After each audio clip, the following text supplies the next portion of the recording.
Welcome back to Venkat 95 views. இப்போ live அப்டேட்டில் பார்த்தீங்கன்னா கன்ஃபெஷன் ரூமில் அரோரா அழுது கொண்டே இருக்கிறாங்க. அப்புறம் அவங்களுக்கு சரியான ரெஸ்பான்ஸ் பிக் பாஸ் தரலை. ஏன்னா அவங்க கேட்காமலே உள்ளே வந்து உட்காந்துட்டாங்க, அவர் கூப்பிடாமலே. அதுக்கப்புறம் 1.5 மணி நேரம் வெயிட் பண்ணி இருந்து அதுக்கப்புறமா பிக் பாஸ் பேசுகிறாரு.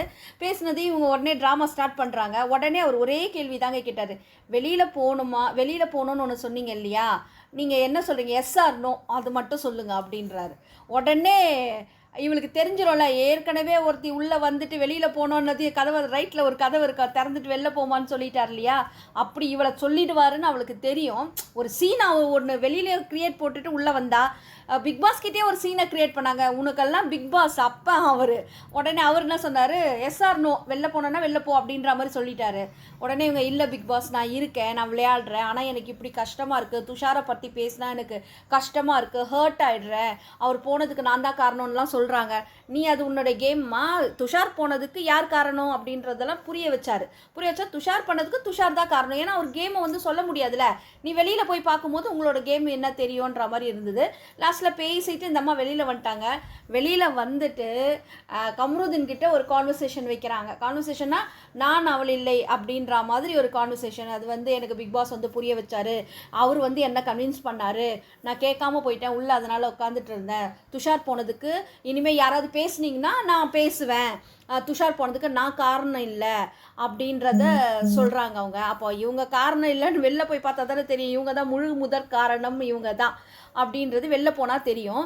இப்படி பேசி இவங்களை பண்ணிகிட்டே இருக்கும்போது கானா வினோத் உள்ளே என்ட்ரு ஆகுறாரு. கானா வினோத் வந்ததையும் இவங்க கொஞ்சம் பேசுறதில்ல, அப்படியே லேகாக இழுத்துட்டே போகும்போது கானா வினோத் சொல்கிறார், நீ மாதிரி இல்லை அரோரா, உன்னோட கேம் வந்து வேறு மாதிரி இருக்குது அப்படின்னு சொல்லிகிட்டே இருக்கிறார். சொல்லிட்டு முடிச்சுட்டு அரோராக்கும் கம்ருதீனுக்கும் நடந்த கான்வர்சேஷனில் பார்வை இழுத்து பேசுகிறாங்க. இவர் உடனே கம்ருதீன் சொல்கிறாரு, நீ தான் அவகிட்ட பேச வேணான்லாம் சொன்னேன், நீ அப்போ பர்சனலை நீ பண்ணல, அதனால நானும் உன்னை பர்சனல் பற்றி பேசினேன் அப்படின்ற மாதிரி பேசிட்டு, இனிமேல் வந்து இந்த பெயின் விஷயத்தெல்லாம் நீயே இது பண்ணிக்கோ, நீயே டீல் பண்ணிக்க, நான் அதை டீல் பண்ணிக்கிறேன் அப்படின்ற மாதிரி, நான் சாரி கூட கேட்டுக்குவேன்ற மாதிரி அரோரா அந்த இடத்துல போட்டு அதை முடிக்கிறாங்க. முடிச்சதையும் இவர் வந்து கூட்டிகிட்டு வந்துடுறாரு. நம்ம கானா வினோத் வந்து கம்ருதீனை வெளில கூப்பிட்டு வரும்போது, இவளை ஃபுல் அண்ட் ஃபுல் நம்பாத, இவ வந்து 50% வந்து அவன் மேலே ஒரு இதுவாகவே இரு, கான்ஷியஸாக இரு, அவள் வேறு மாதிரி கேம் விளையாடுறான்ற மாதிரி ஒரு அட்வைஸை போட்டு விடுறாரு. அவனுக்கும் அது புரியுது. உடனே இவர் சொல்கிறார் கம்ருதீன் அதுக்கு, ஆமாம் மச்சான், இவ வந்து என்ன சொல்கிறா பாரு, நீ எதனாலடா அந்த பொண்ணை போய் லவ் பண்ண, அந்த பொண்ணை போய் ஃபீலிங்ஸ் ஆகுற அப்படின்ற மாதிரி சொல்கிறா. ரொம்ப கேவலமாக அப்போ சொல்லியிருக்கிறா. இந்த இடத்துல கம்ருதீன் அதை சொல்லும் போது கானா வினோத் அதையும் உள்வாங்கிட்டு அவர் பேச வேண்டிய இடத்துல இதெல்லாம் பேசுவார். ஸோ கானா வினோத் எல்லாருமே, ஹவுஸ்மேட்ஸ் எல்லாருக்குமே இப்போ அரோராவுடைய விஷயம் பற்றி தெரியுது. இந்த இடத்துல பார்த்தீங்கன்னா ஒரு புது கேங் ஃபார்ம் ஆயிருக்குது. அமித், அப்புறம் பாரு, சாண்ட்ரா, ரம்யா, அடுத்தது பார்த்திங்கன்னா அதுக்குள்ளே என்ட்ரு ஆகிறவங்க கம்ருதீன் அண்ட் வினோத், இவங்க எல்லாமே உட்காந்து பேசுகிறாங்க. ஒரு வேளையும் அரோரா வந்து உள்ளே செய்யறதே இல்லை. வெசல் வாஷ் போட்டால் எனக்கு செய்ய முடியாத அலர்ஜி இருக்குது, க்ளீனிங் பண்ண போட்டால் என்னால் முடியாது, பாத்ரூம் க்ளீன் பண்ணுறேன் ஆனால் பாத்ரூமை க்ளீன் பண்ணுறதே இல்லைன்னு எல்லாருமே சொல்கிறாங்க. ஏன் இங்கே பாத்ரூம் அவள் எஸ்பெஷலி கேட்குறாங்கன்னா, அங்கே உள்ளே போயிட்டு ஓபிஎஸ் வந்துடும், சொல்லி பொய் சொல்ல முடியும். அப்போ வந்து எல்லாருமே சொல்றாங்க, ஆமா ஒருத்தர் சொன்னா சரி அவங்க சும்மா வெஞ்சன்ஸ்ல சொல்றாங்கன்னு சொல்லலாங்க, ஆனா எல்லாருமே சொல்றாங்க அவ வந்து பாத்ரூம்லாம் க்ளீன் பண்ணதே இல்லை அப்படின்றாங்க.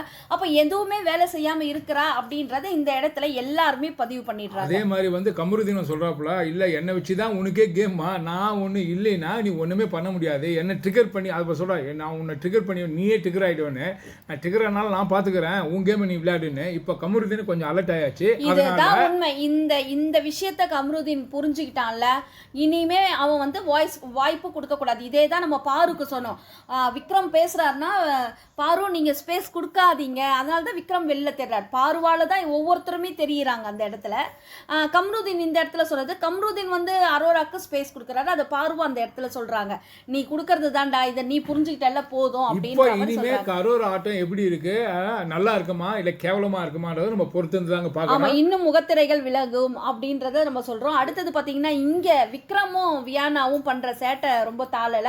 விக்ரம் வந்து அதை என்ன சொல்றது பொறுத்துக்கிறாருன்னு தான் சொல்ல முடியும். வியானா திரும்பவும், ஏன்னா அசிங்கமாயிடுச்சு அவங்களுக்கு இந்த வீக்கெண்டு, விக்ரம் வந்து அக்யூசேஷன் பண்ணலாம்னு நினைச்சு தோத்து போயிட்டாங்க இல்லையா, அதை சரி கட்ட ஈடுகட்ட பாக்குறாங்க. விக்ரம் கிட்ட ரொம்ப நெருக்கமா திரும்பவும் அந்த அண்ணன் தங்கச்சின்ற பாசத்துல கட்டி பிடிச்சி ரொம்ப கொஞ்சி பேசி அப்படிலாம் பண்றாங்க. அது பார்க்க ரொம்ப கிரிஞ்சா இருக்கு, நல்லாவே இல்லை இவங்களோட கேம். ஸோ இப்போ இந்த ஆபாச அரோராவோட லீலைகள் அவங்களுடைய உள்ள என்னென்னலாம் வேலை பண்ணுறாங்கன்றது வெட்ட வெளிச்சமாக எல்லாருக்கும் தெரிய வந்துருச்சு. ஸோ நாமினேஷனில் எல்லாருமே அவங்கள தான் டார்கெட் பண்ணுவாங்கன்னு எங்களுடைய கருத்து. ஆனால் அவங்க இந்த வாட்டி நாமினேஷன் இல்லை இருந்திருந்தாங்கன்னா ஃபர்ஸ்ட் வெளியே தூக்கி போட்டிருக்கிறது பார்த்தீங்கன்னா இந்த பலூன் அக்காவை இவங்களே எல்லாம் தூக்கி அதில் நடுவில் வந்து கிளிப் அக்கான்னு சொல்லிட்டு கம்ருதீன் ஒரு வார்த்தையை விடுறாரு. அது ஆதிரைய சொன்னாரா அப்படி இல்லைன்னா அரோராவை சொன்னாரான்றது தெரியல. நீங்கள் இங்கே உள்ளே நடக்கிற விஷயங்கள் எல்லாம் என்ன மாதிரி அனலைஸ் பண்ணியிருக்கீங்க? நம்ம எதிர்பார்த்தபடி அரோராவை பற்றி பாயிண்ட் அவுட் பண்ணி எல்லாருமே கேட்பாங்க நம்ம எதிர்பார்த்தோம் இல்லையா?